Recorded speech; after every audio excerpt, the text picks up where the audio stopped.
Hello world, and we are back. My name's Kyle Fischl, and this is going to be episode 76 of my poker vlog. Today, I'm going to cover a session that occurred last Friday night at Orange City. Friday night games definitely get a little wild and have a lot of action. But before I get into it, just wanted to say that RadPoker will be coming out with leaderboards this week. Currently 7th on the list, so hopefully get that up to top 5 by next week. But without further ado, let's get into some hands. All right, first interesting hand. With one limp, I'm under the gun +2 with king queen offsuit. I raised to $25. After a middle position and a late position caller, we go 4 ways to a flop of king 7-5 rainbow. Definitely gonna bet it. As I'm slightly out of position, I don't think I need to bet too big because I'm just trying to get value from worse kings, maybe a 6-8 or a 6-4, sometimes 7-8, something like that. So don't need to go too big with it. I bet $35. As I'm trying to get value from a lot of weak holdings that wouldn't be able to call a bigger bet anyway. To my surprise, every single player called. Not quite sure where I'm at this point. So gonna have to reevaluate on the turn. When the turn is the 10 of diamonds, brings backdoor diamonds, and it checks to me a second time, this is the point where I'm gonna size up, put a lot of pressure on my opponents. A 10 is kind of good as it's unconnected to the undercards. It would make a hand like 8-9 feel they had to continue as they gained open-ender instead of a gut shot. King 10 is one of those hands that I was hoping my opponent could have, so not too happy about it. Either way, we're going to protect against the diamonds. We're going to protect against straight draws. No one should really have ace-king here, so we're going to size up here and try to thin the field, maybe even take this down now. I bet $120. Well, only a player to my direct left calls. The other 2 players fold. So we're heads up to a river. 2 players in the hand, heads up.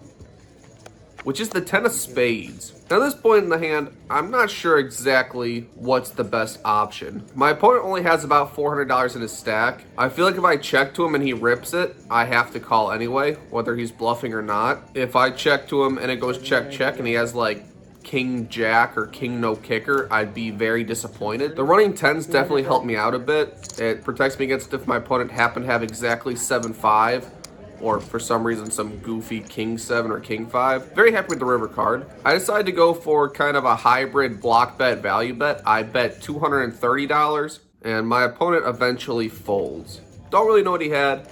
Don't really like my line in this hand, but either way, we got the W. We'll take it.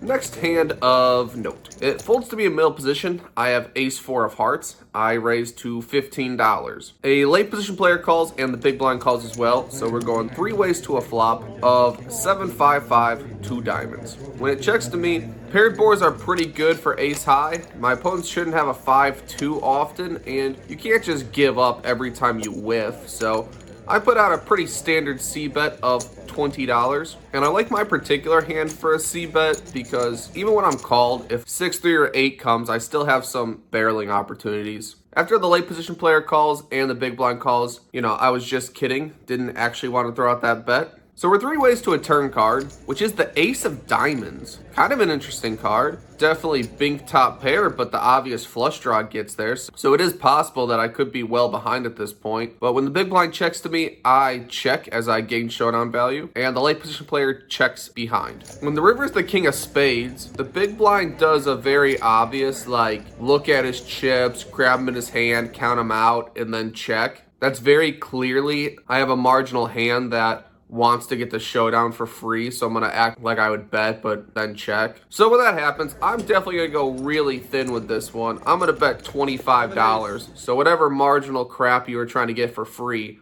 you're gonna have to pay $25 to see. The late position player folds and the big blind snap calls with a 7. Definitely kind of a live read, kind of player specific, but sometimes to be profitable in poker, you gotta go for some thinner spots to improve your win rate. You did it! Hoist him up! Next hand of note. An early position player raises to $20. There's 2 callers before I'm on the button with ace-queen offsuit. Definitely gonna 3-bet this, not gonna just call. There's $60 in dead money out there. So I have to go pretty big if I'm trying to get some folds here. I bet $120. Well, the early position raiser folds, the first caller folds, But the second caller calls. Kind of odd. Maybe he just didn't want to give up. Don't really know what kind of hand plays this way. But all right, we'll go heads up to a flop, which is Jack 6 deuce 2 diamonds. And my opponent checks to me. When I 3-bet, and I 3-bet to a sizing this big, I probably should be continuing 100% of the time, as I have aces, kings, queens, and jacks in my range, and my opponent really doesn't have any of those. But what my opponent does have is like jack 10, jack queen, 10-9 of diamonds, ace 5 of diamonds, things like that. And this particular opponent I've seen be very sticky with very, very weak hands. So I don't really think I'm going to get him to fold even a 6 to one or multiple bets. So it's definitely kind of weak, but I decided to check this one back and try to bink one of my overcards. Well, the turn is the king of clubs, and now my opponent bets $100. Definitely a small bet, about 1/3 pot. Kind of a strange sizing if you turned a king. Also kind of a strange sizing if you had a jack and bet it once a king hits. So just really an odd line. The fact that I gained 4 straight outs and that I believe my ace and queen would still be live here. Ace queen could still be the best hand. If my opponent had like queen 10 or 10-9 of diamonds, I'm actually still ahead. So I choose to float this one and see what my opponent does on the river. Well, the river is the ace of hearts. Oh, what a beautiful card. Oh, look, stars. And this time my opponent checks to me. Well, in the moment, I decide that my opponent absolutely can never have 2 pair or a set and then check the river. This particular opponent would be very happy to bet if he had like king jack or pocket deuces or anything of that nature. So I think he's pretty narrowed to 1 pair at best.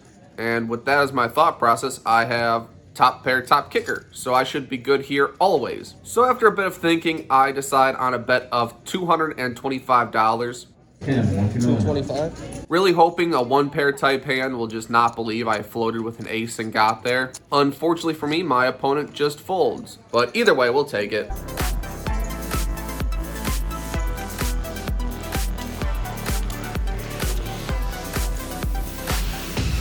Next hand of note. I'm in middle position. When it folds to me, I bet $15 with ace-jack of clubs. There's one caller before the big blind, who is the player from the previous hand. 3 bets to 60 off a very short stack. Not quite the sizing that's ever really going to get folds. When the big blind makes it 60, I choose to just call this one. Ace-jack is not really a 4-bet candidate for me. However, my opponent's exact stack size, it probably should have been in the moment. The late position caller calls a second time. So we're 3 ways to a flop of queen, 6, deuce, rainbow. 1 club. On this board, the big blind 3-better bets $75, leaving himself about 150 behind. Kind of a weird spot with such a dry board. I expect this opponent to go bigger if he had like 10s plus. I expect him to jam if he had queens plus and just try to get all the money in now. But the fact that he bet just sizing with such a small stack leads me to believe that he's really weak and just doesn't want to put his whole stack in the middle yet. So with that as my thought process and having position, I believe I can float this profitably. As I put my opponent on a small pocket pair or maybe a few ace highs, any ace, king, jack 10 or club that hits the turn, I think will likely go check jam and give me a bit of fold equity as well as my literal hand. So I'm going to call this 75 and reevaluate if I get a favorable turn card, which is a 3 of clubs. Very good for me. Prepared to jam when he checks to me. All in. Oh, I can't do that. He jammed into me. I didn't turn a flush draw to just fold, so I'll call. It was 135. River is a pretty big brick, so we likely don't have the best hand. And my opponent had pocket 8s. I think 8s is a little loose for a out of position 3-bet, but it worked out for this guy, so cheers to him. 35, 8, 138. Right now, it's important that you go below and hit the subscribe button. Alright, this hand is by far the hand of the night, maybe the hand of my month, who knows. When an early position player raises to $15, there's 1 caller, and I'm in middle position with ace 10 of hearts. I 3-bet to $85 as both the early position raiser and the first caller have had some tough beats recently and definitely seem to be opening it up and steaming a bit, so we're gonna go for some big value when we actually have a hand that we believe can punish these loose opens they're doing. Well, the button calls the 85 and then the early position pre-flop aggressor decides to go all in for about $400. And then it folds back to me. A few things to consider when calling an opponent's all-in pre. First of all, to call It'll be an awfully big adventure. and also the opponent that went all in for $400. I had seen this opponent a few times throughout the session value bet like third pair at the river, get called, and then show it confidently like he won. So this opponent's either very loose or his value bets aren't as fine-tuned as they maybe should be for this game. So there's that. Additionally, within the hour, he went from a $1,000 stack to a $400 stack. So that fact leads me even more to believe that he's definitely steaming at this point and just going with a random hand. For me, I don't even give him jacks or queens. Like, it really feels like 6, 7s, or 8s, something like that. So I believe that on any ace or 10 high board, I'll have the best hand almost always.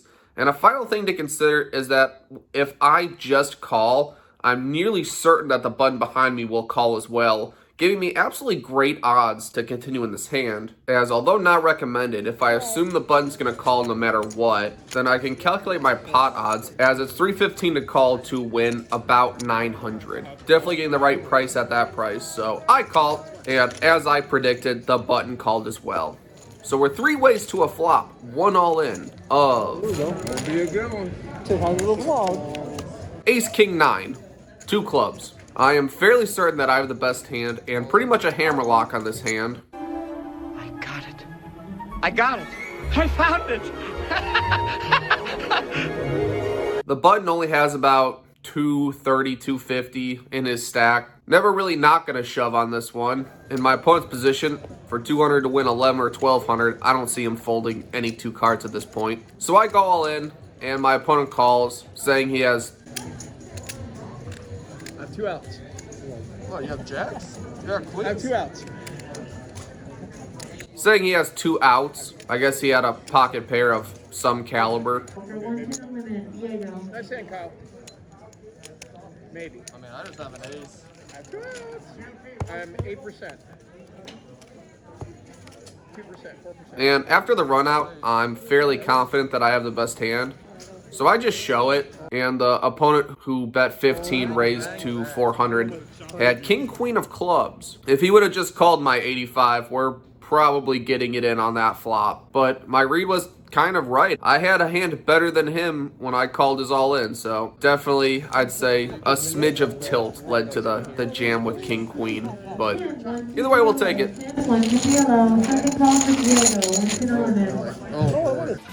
You want to see me do it again?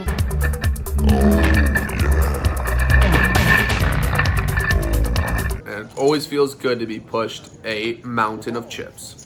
A final hand of note. At this point in the game, things were opening up a bit. So when an early position player raises to 30 and there's 2 callers, I'm in the cutoff with ace-jack offsuit. Not really going to 3-bet this one, just go for a smidge of pot control. See if we can't get a favorable type flops. So I just call.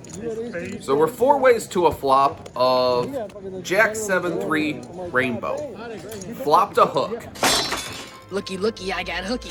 Well, the pre-flop aggressor jams for like $100, and then a middle position opponent raises to about $230, leaving himself like $170 behind, and it folds to me. I don't really think I can ever fold top here. The opponent who jams for 100, I don't think has anything, and the opponent who re-jams, I think could easily have king jack, queen jack, maybe ace 7, something like that, as feels like the first jammer has absolutely nothing. And this opponent was going for some type of a squeeze play. So with our hand strength and his stack size, we're just going to put him all in for about $400. He calls pretty quickly, and I ask him, You got a set? Does he? 2 pair? 7s? he says no. So I just show him my cards. 137, and then you guys are on the side, so you get 3 back. And after a very safe run out, I feel like I won the hand, ready to take the pot, but takes a few seconds after the river for him to show pocket kings. Bad form! Bad form! Sit down now, let's resume the game. very violent sport. So unfortunately, we punt off a little bit before the end. So we are into the game for $800. Out of the game for $16.98, which is a profit of $898. We're there for 10 hours, which equates to approximately $90 an hour or 18 big blinds an hour. If you watched all the way to this point, thank you. I appreciate it. If you want to see every hand I play in a session, I'll be on Jacksonville Best Bet today or tomorrow, depending on when this video uploads, and there will be more to come next week.